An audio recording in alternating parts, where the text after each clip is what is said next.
तो स्टार्ट हम यहीं से करते हैं, इसी बेसिक क्वेश्चन से, कि why hole is taken as positively charged. थोड़ा सा मैं खुद भी एक्सप्लेन कर दूं ना, कि होल को पॉजिटिवली, होल पे पॉजिटिव चार्ज क्यों लिया जाता है। तो बिल्कुल क्लियर हो गया कि होल क्रिएट किसकी वजह से होता है, इलेक्ट्रॉन की डेफिशिएंसी की वजह से। वैलेंस शेल से जब इलेक्ट्रॉन जंप करके कंडक्शन शेल में चला गया, not conduction shell, conduction band में चला गया, वैलेंस बैंड से इलेक्ट्रॉन जब कंडक्शन बैंड की तरफ चला गया, तो वैलेंस बैंड में इलेक्ट्रॉन की डेफिशिएंसी क्रिएट होगी।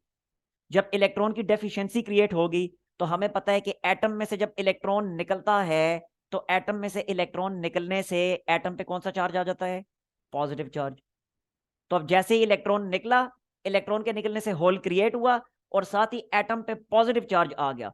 तो जब एटम पे पॉजिटिव चार्ज होल की मौजूदगी में आया, तो हमने कह दिया कि होल इज पॉजिटिवली चार्ज्ड। बिल्कुल ऐसे ही, गौर से सुनिएगा, बिल्कुल ऐसे ही जैसे एटम इलेक्ट्रॉन को गेन करता है, तो इलेक्ट्रॉन गेन करने से एटम पे नेगेटिव चार्ज आ जाता है ना। इसी तरह यहां पे हमने देखा कि होल गेन करने से एटम पे पॉजिटिव चार्ज आ गया। और होल गेन कैसे हुआ, इलेक्ट्रॉन के निकल जाने से। इलेक्ट्रॉन निकला, होल गेन हो गया। तो जैसे ही होल गेन हुआ, तो होल गेन होने से एटम पे पॉजिटिव चार्ज आ गया। तो हमने कह दिया, जैसे इलेक्ट्रॉन गेन करने से नेगेटिव चार्ज आया था, तो इलेक्ट्रॉन पे नेगेटिव चार्ज था। इसी तरह होल गेन करने से अगर एटम पे पॉजिटिव चार्ज आए, तो इसका मतलब है होल भी पॉजिटिवली चार्ज हुआ। आगे समझ बात की। कन्वेंशनली ये बातें हो रही हैं, रियलिटी में होल पे कोई चार्ज नहीं होता। होल तो एक इलेक्ट्रॉन की वैकेंसी है ना। तो ये जस्ट कन्वेंशनली हम ये बात कह रहे हैं कि होल पे पॉजिटिव चार्ज होता है। और लॉजिक हम ये दे रहे हैं कि होल गेन करने से एटम पे पॉजिटिव चार्ज आया, इसलिए हमने कह दिया कि होल इज पॉजिटिवली चार्ज्ड। एक इसका ये जवाब है। एक जवाब इसका और है, वो ये है कि देखें, जिस तरह इलेक्ट्रिक फील्ड में अगर हम पॉजिटिव चार्ज को यहां पे रिलीज करें, इस जगह पर अगर मैं पॉजिटिव चार्ज को रिलीज करता हूं, तो पॉजिटिव चार्ज किधर मूव करेगा, पॉजिटिव चार्ज फील्ड की डायरेक्शन में मूव करेगा। इलेक्ट्रिक फील्ड, ये इलेक्ट्रिक फील्ड है, तो इलेक्ट्रिक फील्ड की डायरेक्शन में पॉजिटिव चार्ज मूव करेगा। तो यहां पे कल हमने देखा नहीं था, होल भी तो किधर मूव कर रहे हैं। देखें, इलेक्ट्रॉन इधर आता जा रहा है, तो होल किधर जा रहे हैं, फील्ड की डायरेक्शन में जा रहे हैं। तो जैसे पॉजिटिव चार्ज फील्ड की डायरेक्शन में मूव करता है, ऐसे होल भी तो फील्ड की डायरेक्शन में मूव कर रहे हैं। तो इसलिए देखा हमने कि होल का बिहेवियर पॉजिटिव चार्ज की तरह है। दैट्स वाई हमने इस इस चीज को भी लॉजिक बना के हमने कह दिया कि होल इज पॉजिटिवली चार्ज्ड। ठीक हो गया। अब यही दोनों जवाब आपके सामने मैंने लिख रखे हैं, दोनों जो समझा दिए। पहला जवाब, because hole is created due to removal of electrons and this removal of electrons makes the atom positively charge. तो इसका मतलब क्या हुआ, so hole is responsible for atom to turn it into positively charged ion. ठीक हो गया, atom को positive charge ion में कन्वर्ट करने में होल रिस्पॉन्सिबल है। दैट्स वाई हमने कह दिया होल इज पॉजिटिवली चार्ज। और दूसरा जवाब इलेक्ट्रिक फील्ड वाला कि behaviour of hole in electric field is just like positive charge. किस तरह कि it moves, hole moves, it means holes, कि hole moves from positive to negative potential, from high to low potential along the electric field just like positive charge. That's why hole is taken as positively charged. Is it clear? Any problem? देखें, क्या होती है doping. Doping is actually the addition of a very small amount of some impurity atoms into some intrinsic semiconductor.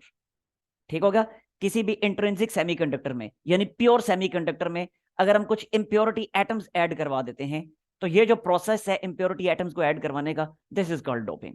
ठीक है, ये मैं लिख देता हूं, और साथ फिर मैं इसकी वजह बताता हूं कि आखिर डोपिंग हम करवाते क्यों है, और साथ ही साथ फिर डोपिंग जब होती है तो क्रिस्टल में किस किस्म के चेंजेस आते हैं, उन्हें थोड़ा सा डिस्कस कर लेते हैं। तो पहले इसकी डेफिनेशन लिख देते हैं कि it is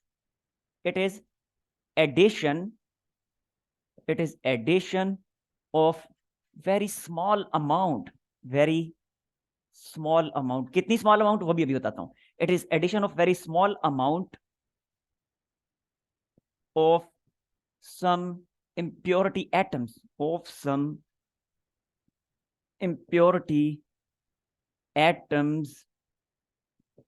into an intrinsic semiconductor,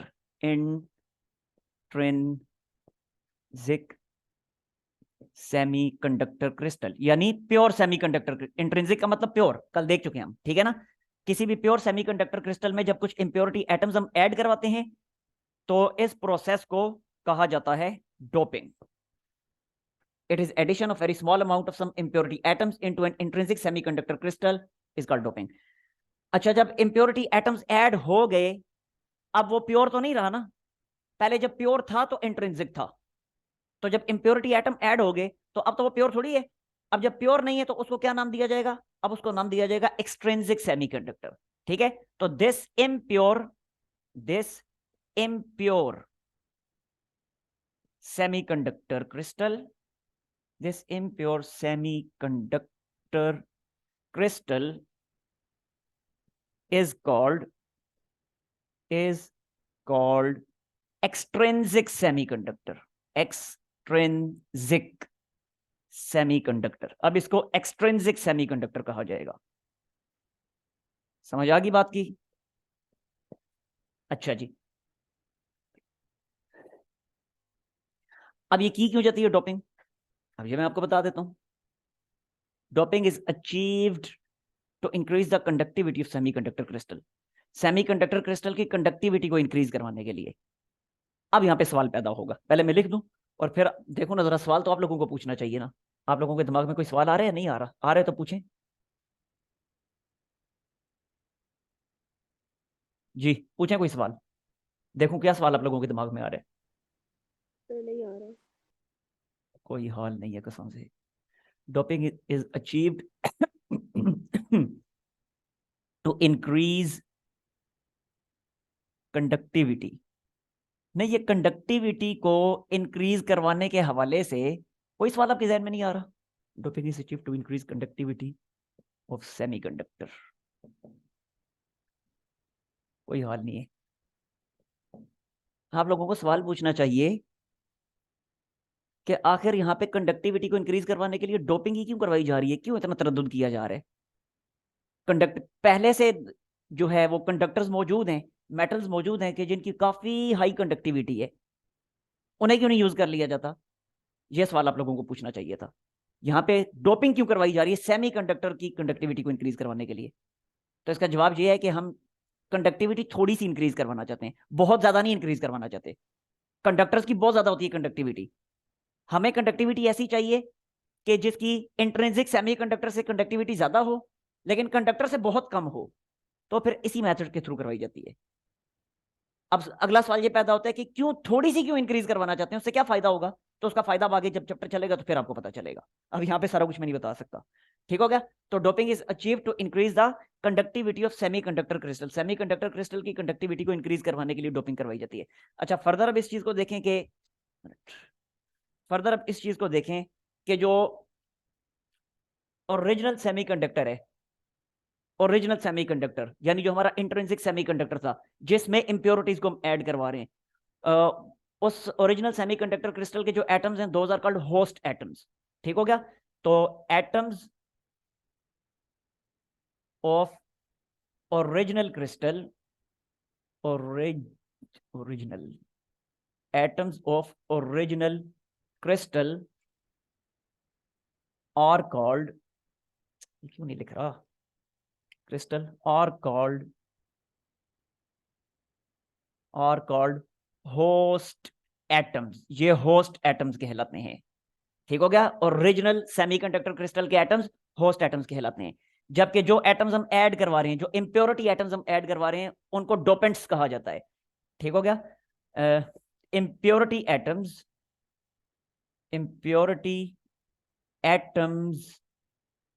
are called dopants। ठीक हो गया? अच्छा, अब ये जो रेशो होगी होस्ट एटम और डोपेंट्स की, ये रेशो क्या है, अब मैं आपको बताने वाला हूं। इस सवाल का जवाब बताया था ना शुरू में, मैंने कहा था it is addition of very small amount, बहुत स्मॉल अमाउंट में ये एडिशन करवाई जाती है। कितनी स्मॉल अमाउंट में, अब वो उस चीज को हम देखते हैं, ये रेशो क्या होगी इनकी। तो देखिए जरा, होस्ट एटम्स और डोपेंट्स, इन दोनों की क्या रेशो है? होस्ट एटम्स रेशो डोपेंट्स,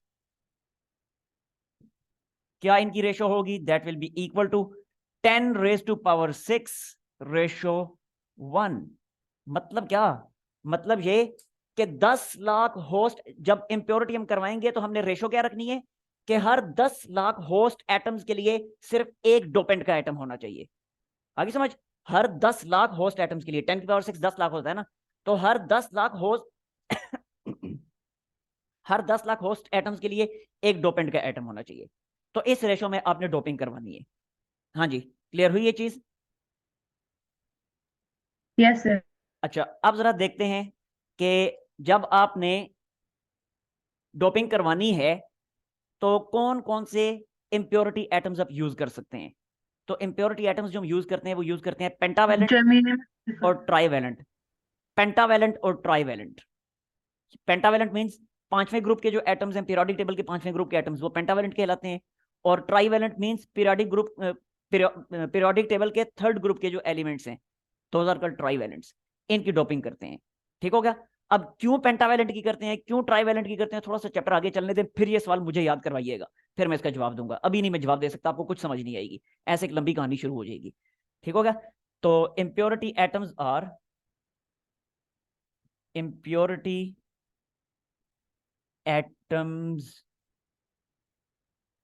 और ये जब पढ़ेंगे ना पीएन जंक्शन डायोड, जब पढ़ लेंगे उस वक्त ये सवाल मुझे याद करवाना है दोबारा कि आखिर पेंटावैलेंट और ट्राईवैलेंट की डोपिंग क्यों करवाई जाती है, फिर इंशाल्लाह इजीली आपको समझ आ जाएगी, अभी नहीं समझ आएगी।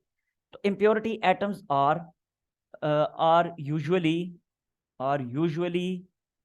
Of pentavalent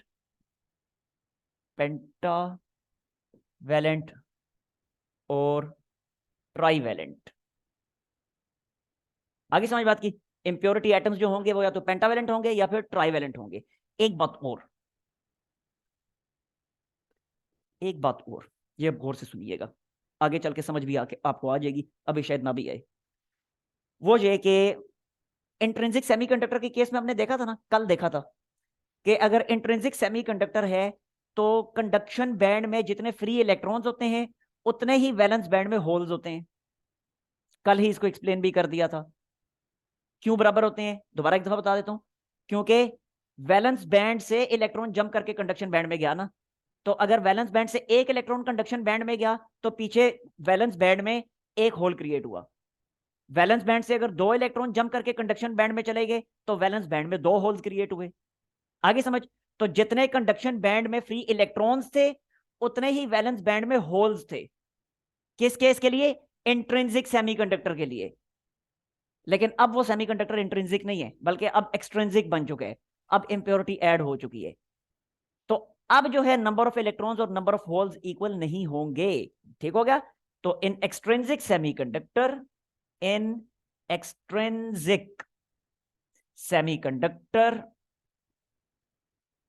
in extrinsic semiconductor क्या, number of electrons, number of electrons, ये इलेक्ट्रॉन का साइन है, ठीक है, number of electrons in, number of electrons in conduction band, conduction band यानी फ्री इलेक्ट्रॉन की बात कर रहा हूं, will not be equal to number of holes in valence band, number of holes in valence band.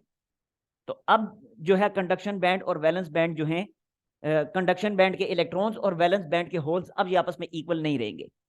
कभी whole ज्यादा हो जाएंगे, कभी इलेक्ट्रॉन ज्यादा होंगे। वो नेक्स्ट टॉपिक में देखते हैं कि कब इलेक्ट्रॉन ज्यादा होते हैं, कब होल ज्यादा होते हैं। ठीक हो गया? और डोपिंग के बाद जो एक्सट्रिंसिक सेमीकंडक्टर मिलता है उसकी दो टाइप्स होती हैं, N type and P type. ठीक हो गया? तो extrinsic semiconductors have two types. तो there are two types of extrinsic semiconductors, there are two types of extrinsic semiconductor, extrinsic semiconductors, there are two types of extrinsic semiconductors। कौन कौन से? n type semiconductors और दूसरे हैं p type semiconductors. p type semiconductors, ये था जी हमारा doping का टॉपिक। अब अगर इससे रिलेटेड कोई सवाल है तो पूछें। देखिए जी, अब इन दोनों टाइप्स को हम बारी बारी डिस्कस करते हैं, एन टाइप सेमीकंडक्टर्स और पी टाइप सेमीकंडक्टर्स को। एन टाइप सेमीकंडक्टर्स कौन से होते हैं? अभी मैंने थोड़ी देर पहले आपसे एक बात की थी, I think second last point मैंने यहाँ पे लिखा था, उसमें मैंने आपको ये कहा था इंट्रिंसिक सेमीकंडक्टर जब था, यानी प्योर सेमीकंडक्टर जब था, तो उसमें नंबर ऑफ फ्री इलेक्ट्रॉन्स और नंबर ऑफ होल्स इक्वल थे। और जब एक्सट्रिंसिक सेमीकंडक्टर बना तो अब नंबर ऑफ फ्री इलेक्ट्रॉन्स और नंबर ऑफ होल्स इक्वल नहीं होंगे। और आगे मैंने कहा था अब दो टाइप्स हैं, एन और पी, दोनों में बारी बारी इस चीज को डिस्कस करते हैं। तो पहले N type semiconductor. N type semiconductor ऐसा सेमीकंडक्टर है कि जिसमें number of free electrons number of hole से ज्यादा होंगे। क्यों होंगे देखते हैं अभी। तो पहले मैं इसको लिख देता हूं, यहां पे डिफाइन कर देता हूं कि this is a type of semiconductor, this is a type of semiconductor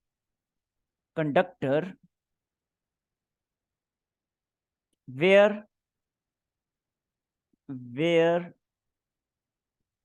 number of free electrons in conduction band, पता है आपको, लिख ही देता हूं, number of free electrons in conduction band will be greater than number of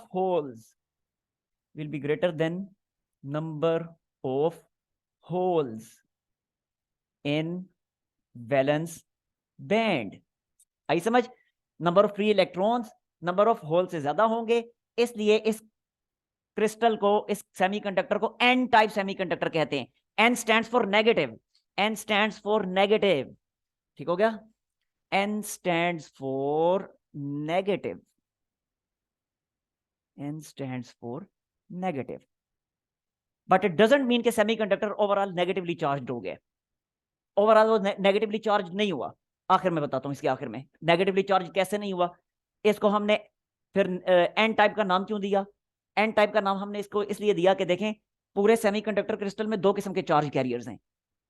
कौन से दो किस्म के? एक है नंबर ऑफ फ्री इलेक्ट्रॉन्स और दूसरे हैं नंबर ऑफ होल, सॉरी, एक है इलेक्ट्रॉन्स और एक है होल्स। ये दो किस्में हैं चार्ज कैरियर्स की। इलेक्ट्रॉन्स, फ्री इलेक्ट्रॉन्स, उन पे नेगेटिव चार्ज और होल्स पे पॉजिटिव चार्ज हम लेते हैं, एक्सप्लेन कर चुका हूं भी, ठीक हो गया? तो दो किस्म के चार्ज कैरियर हुए, इलेक्ट्रॉन्स एंड होल्स। अब एन टाइप, इसको एन टाइप का क्यों नाम दिया गया? इसलिए कि इसमें नेगेटिवली चार्ज कैरियर्स की तादाद पॉजिटिवली चार्ज कैरियर से ज्यादा है, ठीक हो गया? इसलिए इसको हम एन टाइप का नाम दे देते हैं। तो फर्दर इसको मैं ऐसे भी लिख देता हूं कि free electrons are majority charge carriers in N type, ठीक है? In this type free electrons are majority charge carriers,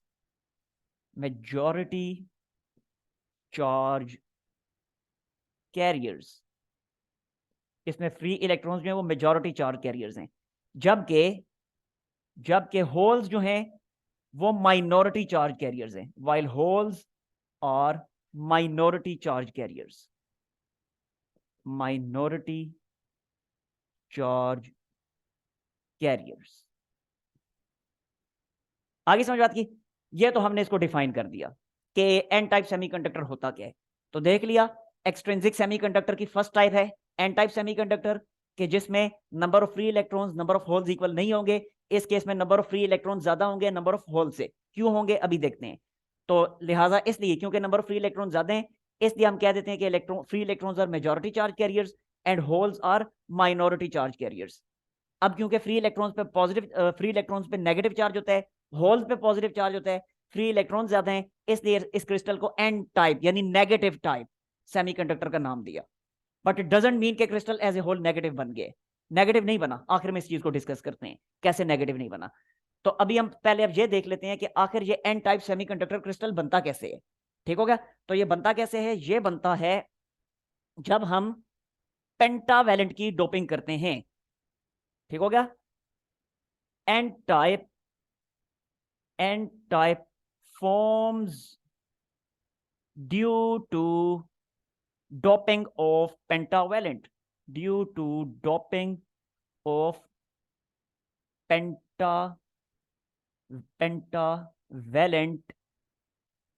pentavalent की जब डोपिंग करते हैं तो उससे एन टाइप क्रिस्टल बनता है। पेंटावैलेंट की डोपिंग करने से एन टाइप क्रिस्टल कैसे बन गया? अब इस चीज को जरा देखते हैं। देखें, हमने सपोज एक पेंटावेलेंट बीच में इंट्रोड्यूस करवाया, लाइक पेंटावेलेंट कोई ले लें, फास्फोरस। फास्फोरस पेंटावेलेंट है ना, आई थिंक सो पेंटावेलेंट है, देख लीजिएगा, पेंटावेलेंट ये फास्फोरस हमने इंट्रोड्यूस करवाया सिलिकॉन के क्रिस्टल में। अब सिलिकॉन का क्रिस्टल है, फास्फोरस हमने इंट्रोड्यूस करवाना है, ऐड करवाना है। अभी आपको बताया था कि रेशो क्या होनी चाहिए, जो सिलिकॉन क्रिस्टल है वो सेमीकंडक्टर है, तो 10 लाख सिलिकॉन के एटम्स और उसके करस्पॉन्डिंग एक फास्फोरस का एटम। तो देखें फास्फोरस के एटम्स जो हैं वो सिलिकॉन के क्रिस्टल से 10 लाख गुना कम हुए।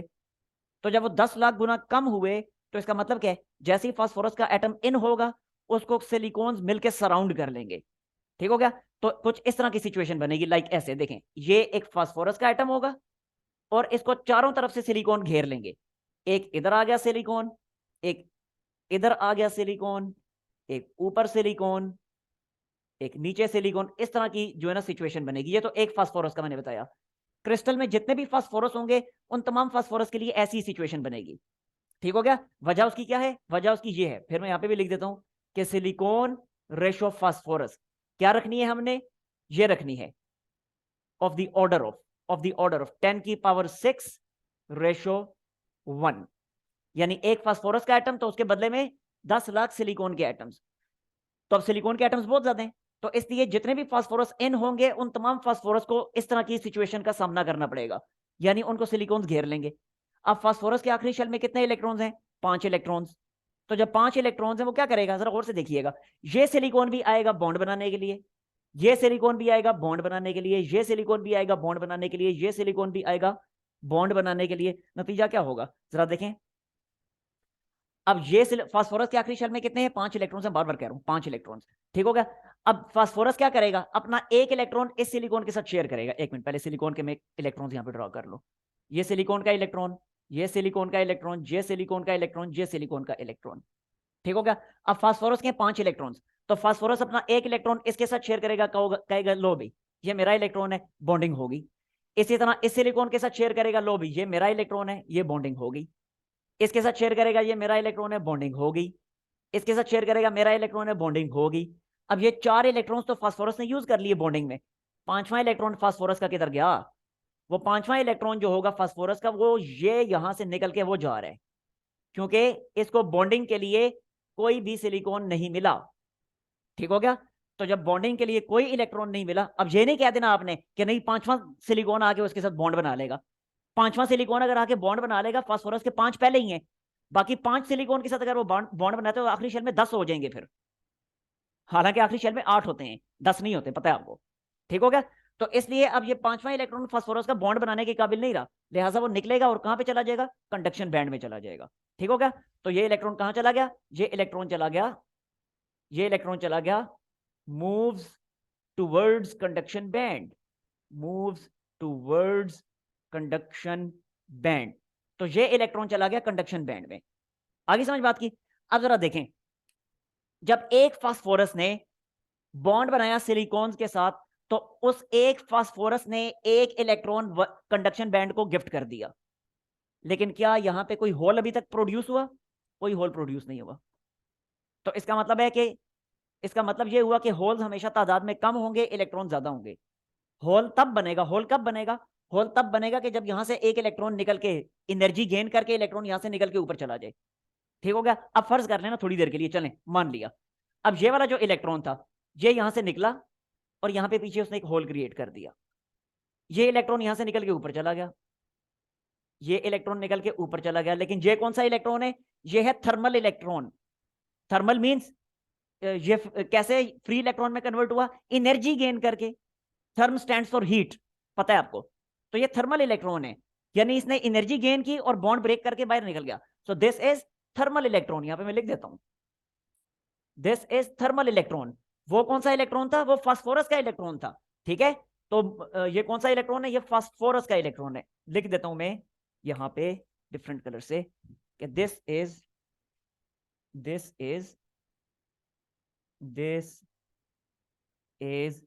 Fifth electron